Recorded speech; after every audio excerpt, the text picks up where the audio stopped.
राधे राधे।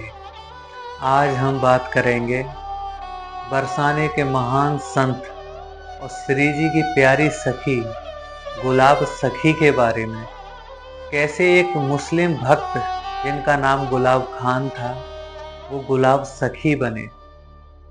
बरसाने में रहते थे गुलाब खान, वो सारंगी बजाते थे और उनकी एक पुत्री थी, वो नाचती थी। जब गोसाई जी और ब्रज के रसिक श्री जी को पद गायन कर सुनाते थे तो गुलाब खान वहां पर सारंगी बजाते थे और उनकी पुत्री नाच कर श्री जी को रिझाती थी। और ब्रज के सभी संत, सभी भक्त गुलाब खान को बहुत प्रेम करते थे।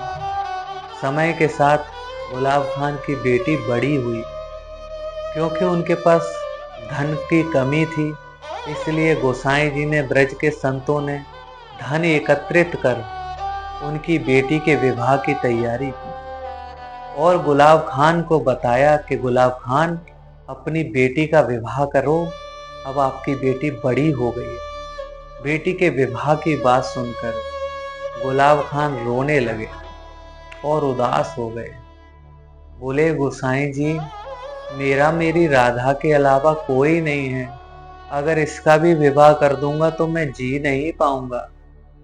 संतों ने समझाया कि अरे गुलाब खान, बेटी पराया धन होती है, तुम भी वृद्ध हो गए हो, कब तक बेटी को संभालोगे? तुम्हारे बाद कौन उसकी देखभाल करेगा? इसलिए उसका विवाह कर दो, उसको उसके घर जाने दो।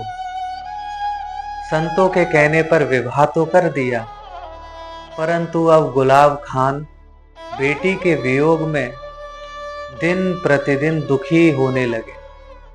उनका विरह बढ़ने लगा, भोजन छूट गया, जल छूट गया, रोते रहते थे। संतों ने बहुत समझाया। एक समय ऐसा आया कि वो बरसाने से गायब हो गए, दिखाई नहीं दिए। कई दिनों तक लोगों ने, ब्रजवासियों ने उन्हें ढूंढा, पर वो नहीं मिले। सालें बीत गईं, कई सालों तक जब वो नहीं दिखाई दिए तो ब्रज के संतों ने गुलाब खान के नाम से उनका एक स्मृति बना दिया, एक समाधि, एक चबूतरा बना दिया। और कई वर्ष बीतने के बाद एक दिन सुबह मंगला आरती के लिए जब गोसाई जी श्री जी के महल में प्रवेश कर रहे थे तो उन्होंने देखा कि श्री जी की चौखट पर गुलाब खान बैठे हैं।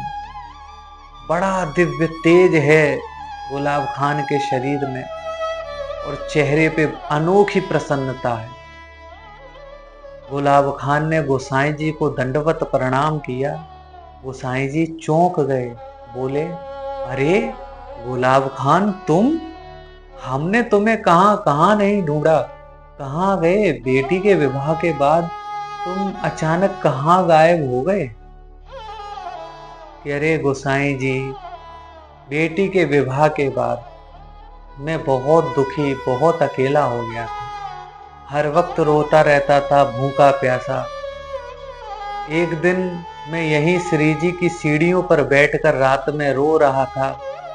हाँ राधा, कहाँ हो राधा?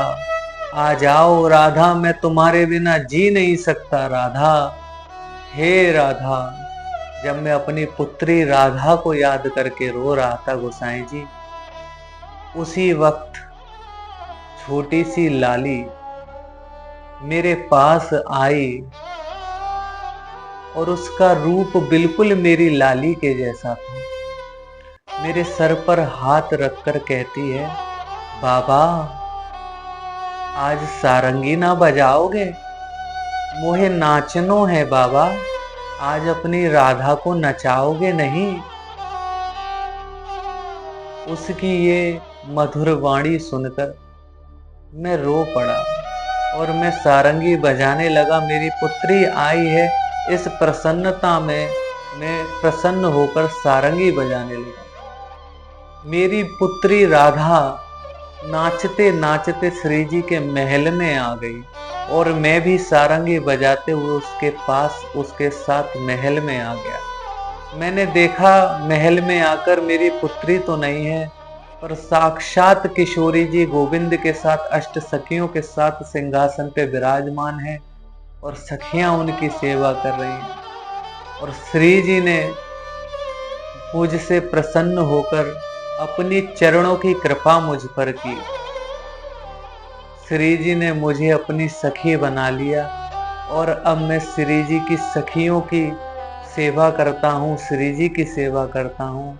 अब मेरा नाम श्री जी ने गुलाब खान से गुलाब सखी कर दिया है। बाबा गोसाई जी, आप भी मुझे गुलाब सखी कहिए ना।